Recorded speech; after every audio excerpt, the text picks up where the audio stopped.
फखर news के bureau chief Punjab GS Ayub की report.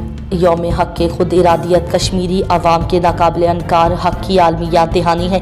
Farooq Afzal Bhatt का बयान। सीनियर नायब सदर भट्ट कश्मीरी फेडरेशन फारूक अफजल भट्ट ने 5 जनवरी यौम हक खुद इरादियत के मौके पर अपने खुसूसी बयान में कहा है कि ये दिन कश्मीरी अवाम के इस बुनियादी हक की अलामत है जिसे आलमी कवानीन और अक़वाम मुत्तहदा की करारदादों में तस्लीम किया जा चुका है, मगर ताहाल इस पर अमल दरामद नहीं हो सका है।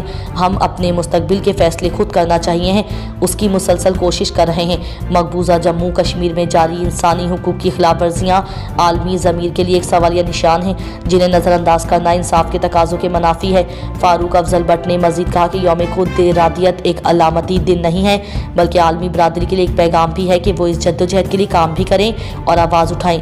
बट कश्मीरी फेडरेशन कश्मीरी अवाम के हक खुद इरादियत के लिए सियासी, सिफारती और इखलाकी हिमायत जारी रखेगी।